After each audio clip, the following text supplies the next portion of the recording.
sahabat Rumah Sakit Katolik Budi Rahayu Blitar dimanapun berada. Perkenalkan, saya Maria Dewi, ahli gizi dari Rumah Sakit Katolik Budi Rahayu Blitar. Kali ini kita berjumpa lagi dalam acara Info Sehat. Tema kita hari ini adalah tentang cegah stunting itu penting.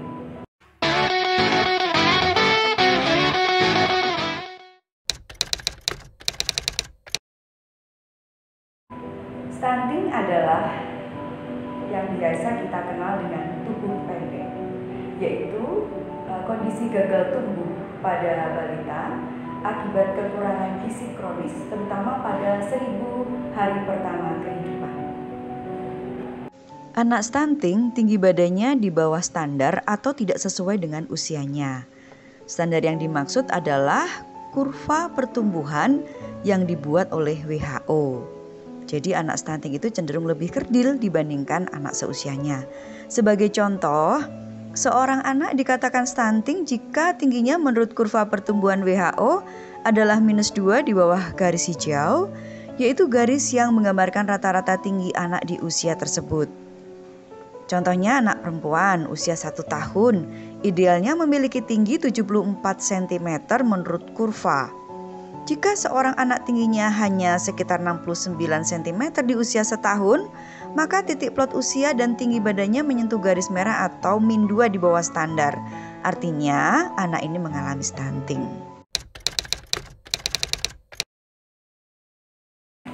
Ciri-ciri anak yang stunting, yang pertama berperawakan pendek, jadi tinggi badannya lebih pendek daripada anak-anak seusianya.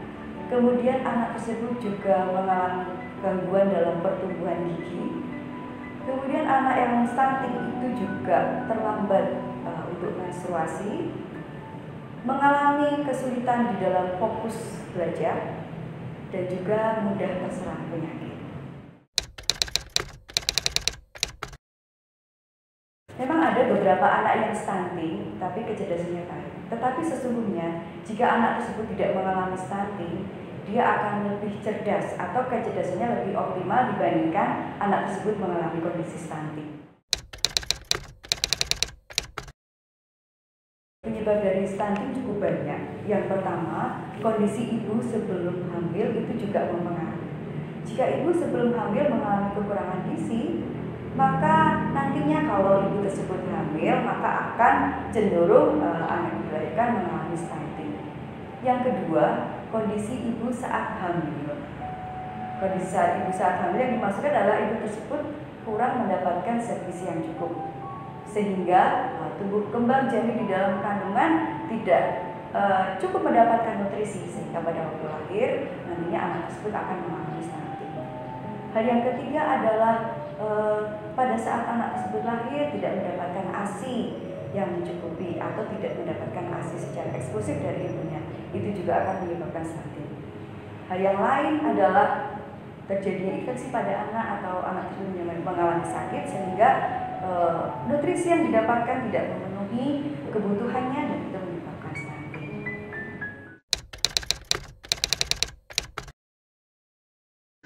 Anak stunting umumnya rentan terhadap penyakit, memiliki tingkat kecerdasan di bawah normal, serta produktivitas rendah. Tingginya prevalensi stunting dalam jangka panjang tentunya berdampak pada kerugian ekonomi bagi Indonesia. Stunting yang telah terjadi ini bila tidak diimbangi dengan catch up growth atau tumbuh kejar, ini bisa mengakibatkan menurunnya pertumbuhan. Nah, masalah stunting ini merupakan masalah kesehatan masyarakat yang berhubungan dengan meningkatnya risiko kesakitan, kematian, dan hambatan pada pertumbuhan baik motorik maupun mental. Hal-hal yang bisa kita lakukan untuk mencegah stunting diantaranya ibu pada saat hamil harus tercukupi kebutuhan gizinya, sehingga pada saat hamil janin di dalam kandungan mendapatkan cukup nutrisi. Yang kedua, saat anak dilahirkan bayi harus mendapatkan ASI eksklusif. Artinya dalam 6 bulan bayi hanya mendapatkan ASI saja. Setelah itu mendapatkan makanan pendamping ASI sampai usia 1 tahun. ASI diberikan sampai usia 2 tahun. Cara yang berikutnya adalah untuk ibu jangan lupa harus mendapatkan tablet tambah darah dan juga suplemen yang diperlukan selama masa kehamilan. Yang berikutnya yang sering terlupakan, jangan lupa membawa balita ke posyandu atau tempat pelayanan terdekat untuk melihat atau memantau pertumbuhan putra dan putri dari bapak ibu.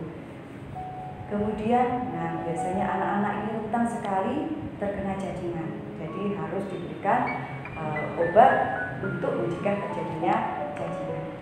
Dan yang paling penting, jaga kebersihan. Sumber air minum, cara kita memasak harus terjamin kebersihannya sehingga tidak menimbulkan infeksi pada anak kita.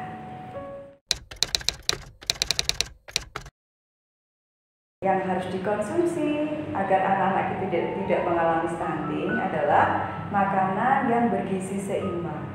Yang dimaksud dengan makanan yang bergizi seimbang itu adalah makanan yang mengandung 3 sumber. Yang pertama, sumber zat tenaga, yang kedua, sumber zat pembangun, dan yang ketiga, sumber zat pengatur. Yang dimaksudkan dengan sumber zat tenaga itu contohnya adalah makanan pokok seperti nasi, roti, mie, bihun, dan lain sebagainya. Sedangkan sumber zat pembangun yang dimaksudkan adalah lauk-pauk dan susu, misalnya tahu, tempe, ikan, daging, telur, kacang-kacangan, dan lain sebagainya. Sedangkan untuk sumber zat pengatur, kita bisa mengambil dari sayur mayur dan juga buah-buahan.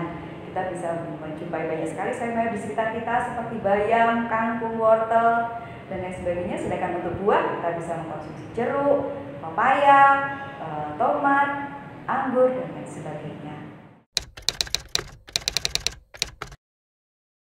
Sebagai penutup, saya akan sampaikan beberapa tips terutama untuk orang tua bagaimana cara menyajikan makan pada anak.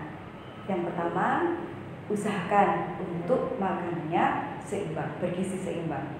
Yang kedua, variasikan menunya agar anak tidak bosan.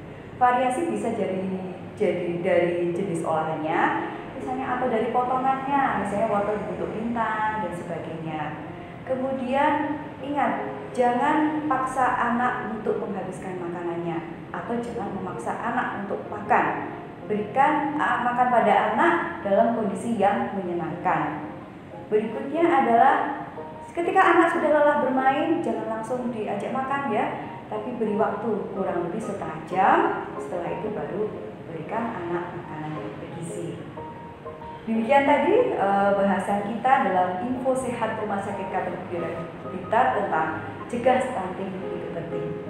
Jika sahabat Budi Rahayu memerlukan informasi lebih lanjut atau mungkin ada yang ingin ditanyakan, silahkan ketik di komen di bawah ini.